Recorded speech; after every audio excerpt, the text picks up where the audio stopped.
Bismillah ar-Rahman ar-Rahim. Imam Sajjad alayhi salam says, وَأَمَّا حَقُّ اللِّسَانِ فَإِكْرَامُهُ عَنِ الْخَنَى وَتَعْوِيدُهُ الْخَيْرِ وَتَرْكُ الْفُضُولِ التي لا فائدة لها وَالْبِرُّ بِالنَّاسِ وَحُسْنُ الْقَوْلِ فِيهِمْ. The right of the tongue is that you consider it too noble for obscenity, accustom it to good, refrain from any meddling in which there is nothing to be gained, express kindness to the people, and speak well concerning them. There is no doubt that our speech is one of the great blessings of Allah upon us. Allah says in Surah Rahman, خَلَقَ الْإِنسَانِ عَلَّمَهُ الْبَيَانِ. He has created man, He has taught him speech. This speech is something that we've been gifted by our Creator and carries great value. Imam Sajjad tells us that we must treat it like it is from the blessings of Allah, meaning that it should never be used in disobedience of God.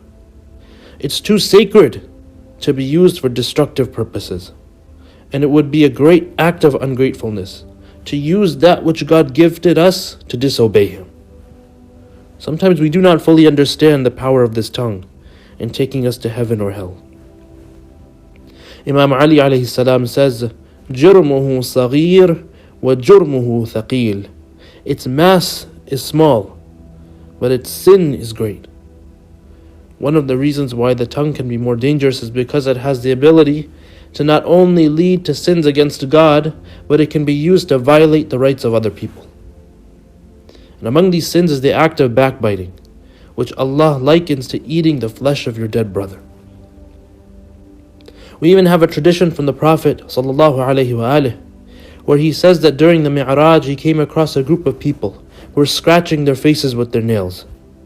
He asks Jibreel who these people are, and he is told, هَؤُلَاءِ الَّذِينَ يَغْتَابُونَ النَّاسَ وَيَقَعُونَ فِي أَعْرَاضِهِمْ. These are the people who would backbite others and have caused the loss of people's honor. Similarly, lying is among the great sins that can be perpetrated with the tongue if we fail to control it. Imam al-Askari alayhi salam says, حُطَّتِ الْخَبَائِثُ فِي بَيْتٍ وَجُعِلَ مِفْتَاحُهُ الْكَذِبِ. All sins are stored in a house, and the key to that house is lying. So sins such as backbiting and lying are especially dangerous because they aren't simply resolved by seeking forgiveness from God. It requires resolving these matters between people and then seeking forgiveness from God. That is why Imam Sajjad calls us to use this tongue for good and for the purpose of spreading good things about one another rather than bad.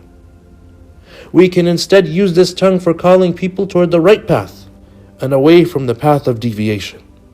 So we ask Allah Azza wa Jal to make us among those who safeguard their tongues from sin and who use their speech in service of the religion. والحمد لله رب العالمين وصلى الله على محمد وآله الطيبين الطاهرين.